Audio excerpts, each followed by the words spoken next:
Hello everyone, I am Dr. Sapkal here. Welcome for video watching. The title for discussion today is tocolytics.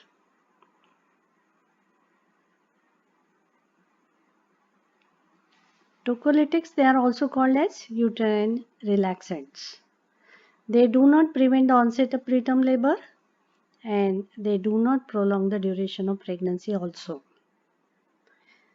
Tocolytics are used in uncomplicated cases of pregnancy before 34 weeks gestation with preterm labor. Perinatal mortality with preterm labor is 75%, and with the use of tocolytics, there is no further reduction in this perinatal mortality. According to ACOG, tocolytics they delay the labor by 48 hours to 7 days. As such, tocolysis is given for a short period use, and these tocolytics are effective only for 48 hours to 72 hours. Short-term tocolysis is needed to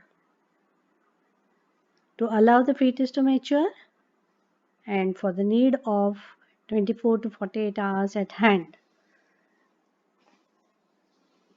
for the glucocorticosteroid therapy.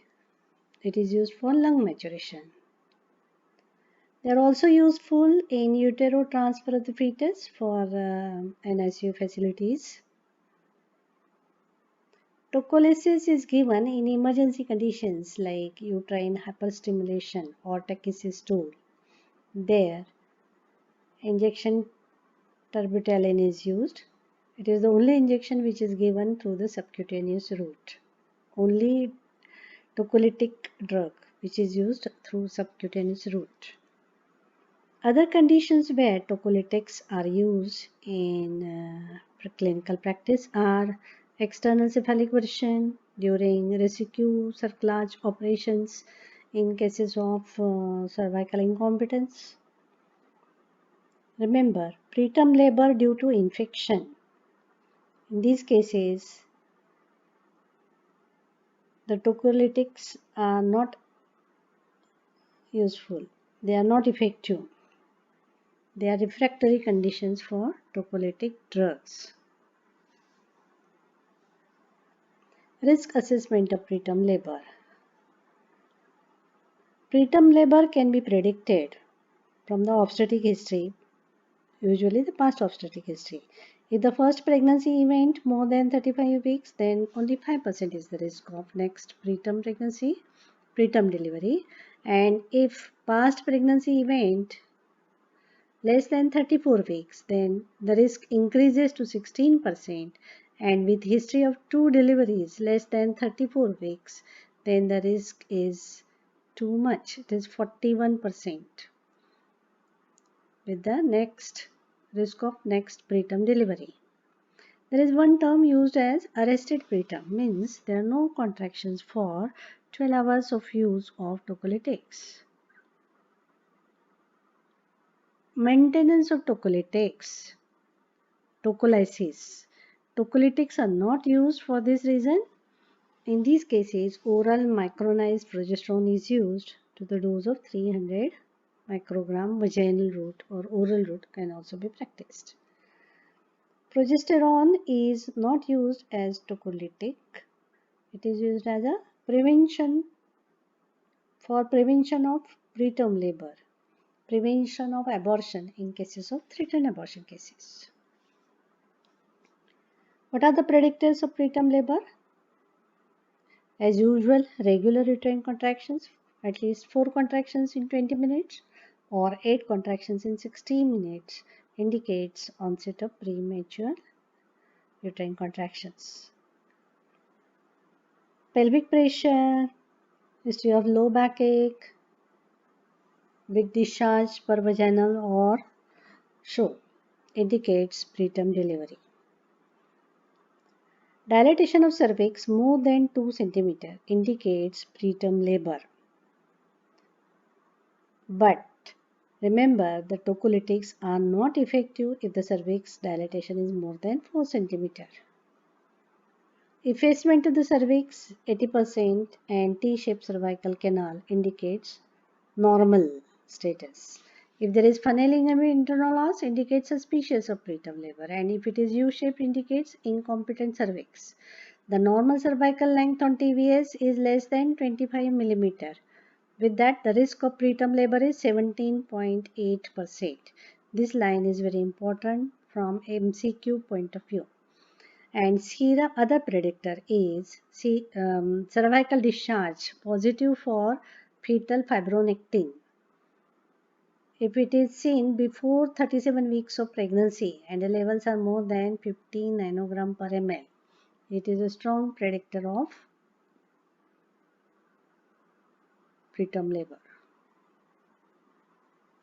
This is how the effacement of the cervix is seen. This is a normal patient where the cervical canal is T-shaped line identified on transvaginal sonography. When there is preterm labor, this becomes V-shaped or it can become internal os becomes Y-shaped. This way.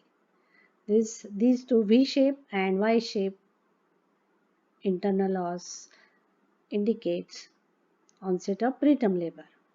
And when it is U-shaped with herniating bag of membranes in the canal, it is diagnosis is cervical incompetence. These are the typical pictures. This is the head, this is the cervix, this is the cervical canal, and this is the junction of the membrane and the internal os. So represented by a black shadow on transvaginal sonography. Nifedipine is the first line of tocolytic as it is well tolerated. No effect on the fetus. The dose is 30 mg stat, 10 to 20 mg TDS or QID. Headache is an issue, tachycardia also rarely. Then calcium channel blockers like magnesium sulfate is a second drug of choice. Then third in the list is NSAID group of drugs, indomethacin, beta mimetic or beta agonist, retodrine, terbutaline, azoxystrobin. The last and least used is oxytocin receptor antagonist. It is not available in India. The name of the drug is atosibam. Then nitric oxide donor, they are available in the form of patch. They are nitroglycerin patch. Among them, nifedipine, magnesium sulfate, and azoxystrobin are the three drugs which are kept for practical examination. Absolute contraindication for beta agonists are accidental marriage and cases where continuation of pregnancy is at risk to the mother, like eclampsia, severe preeclampsia with a heavy bleeding per vaginum, chorioamnionitis. Then cases with intrauterine fetal death and lethal anomaly like anencephaly. In these cases, tocolytics are not advocated. Tocolytics with maximum maternal side effects are beta agonists. Patient will have tremors, hyperglycemia, hypokalemia, pulmonary edema. Most of tocolytics they cause hypotension and tachycardia. This is the most common side effect of the tocolytic. Only indomethacin causes hypertension, especially in hypertensive women. Other side effects are hyperglycemia, hypokalemia, pulmonary edema, respiratory distress syndrome. Then lastly, cardiac arrhythmias are known to occur with tocolytics and even cardiac arrest can result. Calcium channel blocker is the nifedipine is the agent which is preferred over beta mimetic drugs. Beta mimetic drugs they have got fatal side effects both on the mother and the fetus. Hence, they are not preferred. Calcium channel blocking agents are preferred over these beta mimetics. Avoid use of nifedipine and magnesium sulfate together. There is a risk of hypotension. Nifedipine should not be given through sublingual route because there is a risk of cardiac ischemia, hypotension and headache. Now, one advantage of nifedipine is there is less risk of RDS in newborn.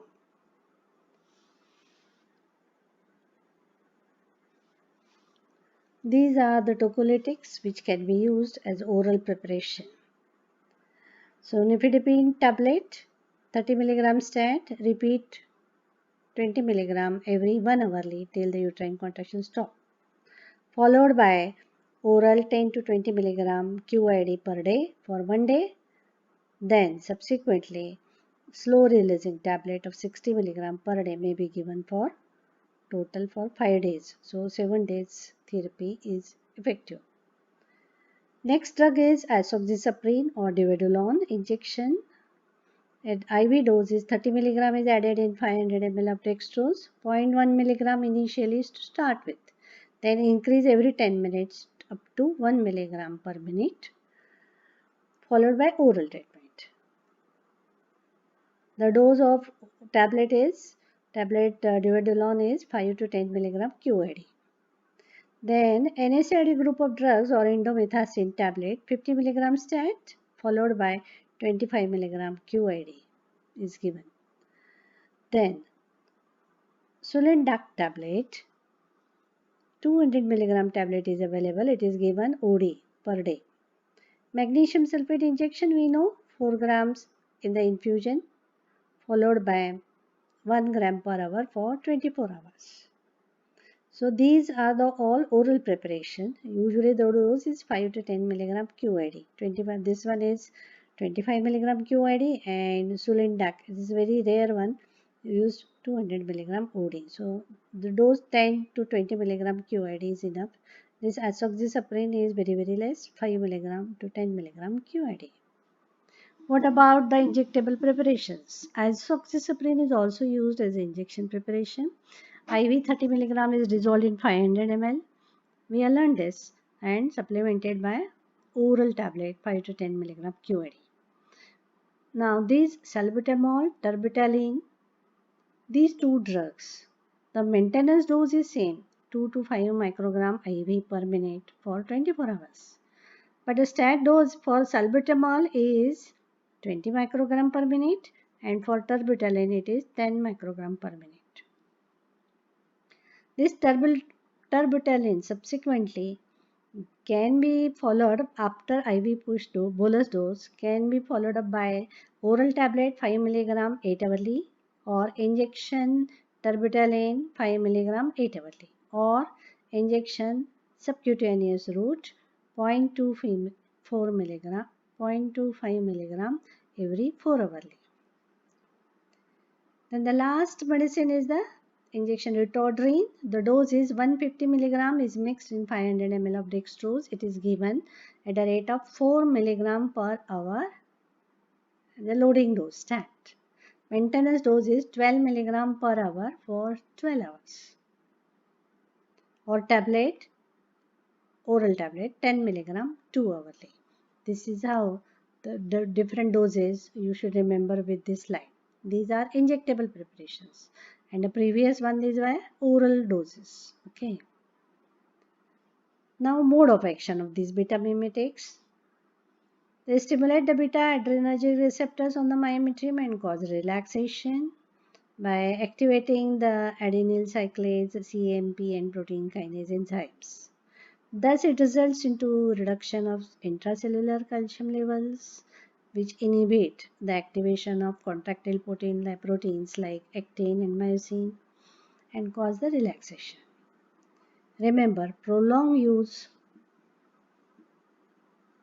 of beta mimetics is not effective because of its tachyphylaxis effect due to downregulation of these beta receptors with a prolonged therapy. Maternal side effects of isoxazoline, ritodrine, terbutaline, salbutamol or beta mimetic, these are beta mimetic drugs, are plenty. There are not many. You should remember all of them. Okay. So as regards to the effect of in relation to the heart, cardiac failure, palpitation, tachycardia, hypotension. There is a risk of myocardial ischemia and chest pain also. Hence, these beta mimetic drugs. They are contraindicated in cardiac disease, thyrotoxicosis where there is already tachycardia is there, and hypertensive patients. Patients with renal failure, they are at risk of having pulmonary edema. It aggravates with twin pregnancy, anemia with hemoglobin less than 9 gram percent, patient having fever or patient with fluid overload. It has risk of having pulmonary edema. Hence, careful use should be practiced, especially the IV perfusion. Then, hepatic glycogenolysis and hyperglycemia is one of the issue or side effect with the beta mimetic drugs. In these cases, serum glucose levels and potassium levels are estimated periodically. There is a risk of hepatitis with hypoglycemia attack or hyperinsulinemia.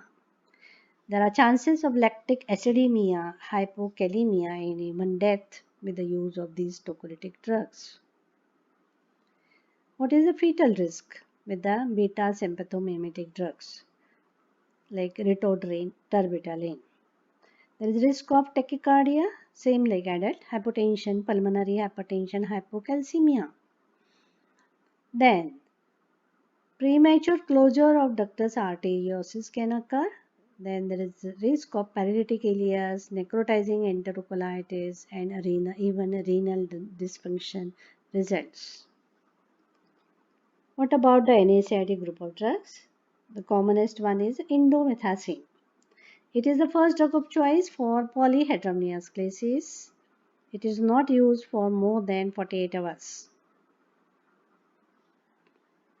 These drugs, the indomethacin is a COX inhibitor, cyclooxygenase inhibitor. They reduces the prostaglandin synthesis, reduces the intracellular calcium, and thus results in reduced activation of myosin light chain kinase and reduce the uterine contractions.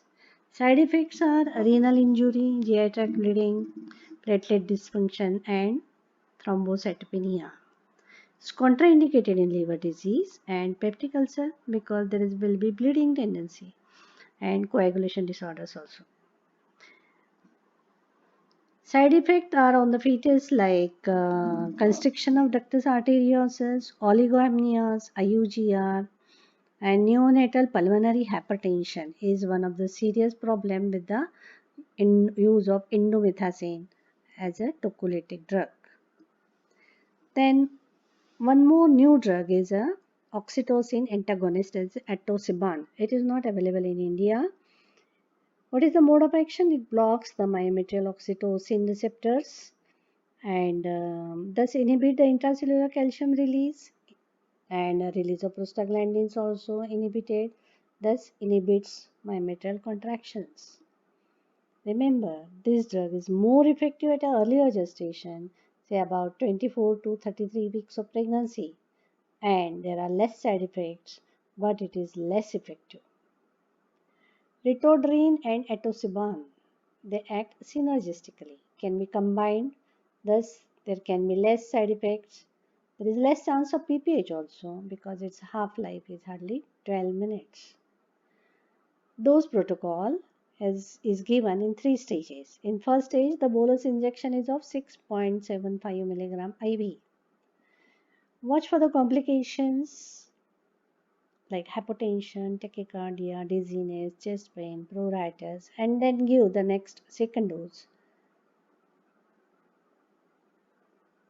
to the rate of 300 microgram per minute IV in the drip for 3 hours, followed by reduce the dose to 100 microgram per minute for next 12 hours. Maximum 48 hours only treatment is given. Don't extend the treatment. What about magnesium sulfate? We have learned this magnesium sulfate in the last video. It has got direct action on the uterus and suppresses the uterine contraction, blocks the neuromuscular junction and reduces the sensitivity and transmission of the acetylcholine. Magnesium competes with the calcium ions and binds at the site on the cell membrane. They reduce the reflux of the calcium in the cell and they prevent the intracellular calcium level by increasing the levels of cyclic adenosine monophosphate. Prevents the intracellular nerve injury also, as it blocks the calcium reflex and it reduces the synthesis of these enzymes like cytokines and bacterial endotoxins. Absolutely contraindicated in myasthenia gravis and heart block and abnormal kidney function test. It has got a neuroprotective effect also. For tocolysis and neuroprotective effect, the dose is approximately same 4 to 6 grams, it is grams IV, followed by, this is IV in the drip, followed by maintenance drip of 1 gram per hour for 24 hours. Continue the drip for 12 hours after the contraction has stopped. All females with preterm labor less than 24 to 32 weeks of pregnancy, magnesium sulfate is used as a neuroprotector. Patients with PPROM at less than 28 weeks with preterm labor, it is a drug of choice. It is contraindicated when kidney function test is abnormal with serum creatinine level more than 1.3 milligram per cent. Cardiac disease like heart block, history of chest pain in the past, palpitation, better avoid the use of this drug. Absolute contraindication we have learned, myasthenia gravis. During monitoring, if loss of tendon reflex is there, then please omit the dose. Monitoring is very important by kidney function test, by urine output, respiration rate assessment, and respiration rate should be more than 14 and deep tendon reflexes should be present. Urine output should be at least 30 ml in 30 minutes. So that is how monitoring is done. Two more drugs which are used in clinical practice is glycerin trinitrate patch. It is a smooth muscle relaxant, may cause cervical ripening. There is risk of headache and hypotension. Other one is diethyazide diuretic. It has got more fetal adverse effects. There is risk of hyperglycemia. There are chances of reduction in the uteroplacental blood flow and IUG or fetal distress. Thus, patients with preterm labor and fetal distress, this drug is contraindicated. What about the tocolysis in cases of placenta previa?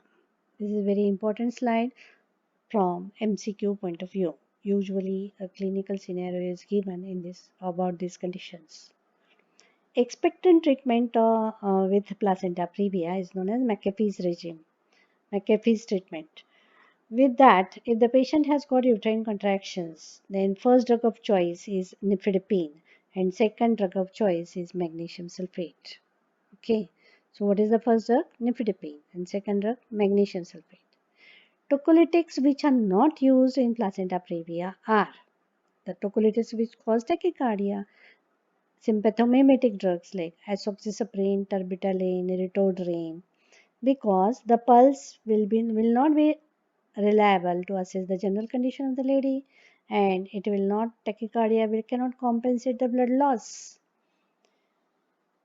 Indomethacin is not used when the patient is bleeding because it inhibits the platelet cyclooxygenase system and prolongs the bleeding time. So avoid the use. At 35 weeks of pregnancy, what are the tocolytics which can be used? Remember, at 35 weeks of pregnancy, there is no role of use of corticosteroids and no role of tocolysis. At 35 weeks of pregnancy, there is no role of cervical cerclage. It is done before 32 weeks of pregnancy. Single course of corticosteroid is usually required between 24 to 34 weeks of pregnancy to accelerate the lung maturity in these cases. And in these cases, tocolysis of choice is nifedipine. What about the tocolysis in diabetic women with preterm labor? Drug of choice is magnesium sulfate. Second one is nifedipine. Alpha adrenergic drugs are not used. They increase the hepatic glycogenolysis and cause hypoglycemia, hyperglycemia, hypokalemia, alteration in the glucose metabolism is also the risk. What about heart disease? Tocolysis of choice is atosiban. Sympathomimetic drugs will have side effects like tachycardia, palpitation, hypotension. Nifedipine is not used in the conduction defect, heart block cases, and left ventricular failure conditions. Terbutaline, ritodrine, they are not used because they prolong the bleeding time. Ritodrine, magnesium sulfate are also not used as the risk of arrhythmia. There is one more danger of pulmonary edema. There the patient will have RDS, pink and pink for the sputum will be there. Pulmonary edema is a common with IV fluid treatment, twin pregnancy, anemia with hemoglobin less than 9 gram percent, and chorioamnionitis cases. Contraindications for the use of tocolytic: chorioamnionitis, advanced labor more than 3 cm, eclampsia, severe preeclampsia, severe IUG or fetal distress IUD, where prolongation of pregnancy is not desired. Then antepartum hemorrhage with bleeding episode. Twin pregnancy, pulmonary hypertension and anemia, there is chances of pulmonary edema. Then pregnancy gestation more than 34 weeks because lung maturity is established after 35 weeks of pregnancy. Non-reactive NST in IUGR patients or non-reassuring fetal heart rate. Then patients with heart disease, diabetes, better avoid the tocolytics. Mild maternal bleeding, there are risk of excess of bleeding like patients of placenta previa or accidental hemorrhage. What about this drug? 17 alpha hydroxyprogesterone caproate. It is Proluton depot injection. It is 250 milligram intramuscular weekly given. It prevents the uterine contraction and onset of preterm labor. Hence it is used, may be started from 16 to 20 weeks of pregnancy and continued till 36 weeks. It is not a tocolytic drug. It prevents the premature labor pains. It decreases the oxytocin receptor on myometrium and prevents the formation of gap junctions and conduction of myometrial contractions also. It increases the stimulation threshold for myometrium contraction. That's why it is useful for prevention of preterm labor. Few lines on fetal fibronectin.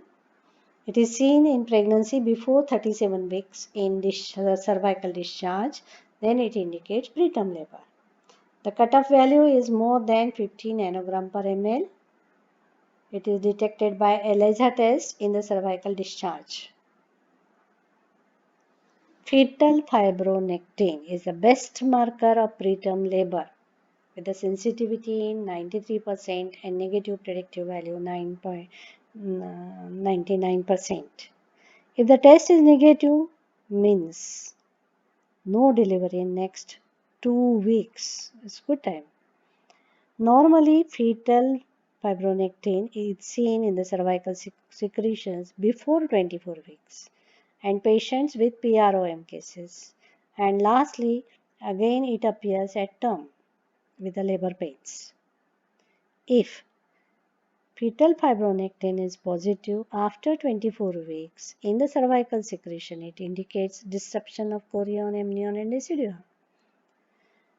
Fetal fibronectin estimation in the cervical secretions is used to differentiate between false labor pains and preterm labor. Few lines on corticosteroids. ACOG recommends corticosteroid use only up to 35 weeks of pregnancy. They prevent RDS, intracranial hemorrhage and necrotizing colitis. One course is effective for 24 hours to 7 days. Maximum 2 courses may be given. What is the risk? risk of neonatal hypoglycemia, one risk, and second is it can delay the developmental delay may be seen after 34 weeks if it is used. What is the dose schedule protocol? 2 doses for 2 days of injection betamethasone 12 mg intramuscular per day, or 4 doses for 2 days like injection dexamethasone 6 mg BD per day. Advantages: it reduces the neonatal mortality and prevents the patent ductus arteriosus. Enhances effect of use of surfactant drug in the neonatal period. Contraindications: infections means chorioamnionitis. However, there is one problem with the corticosteroid. There is risk of reduction in the growth of head circumference of the neonate. Cause for preterm labor: few lines. Most common cause for preterm labor is idiopathic, and the second cause is infection. Maybe urinary tract infection or vaginal infections.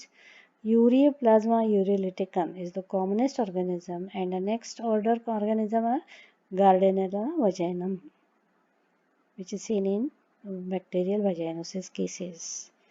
Thanks for watching this video.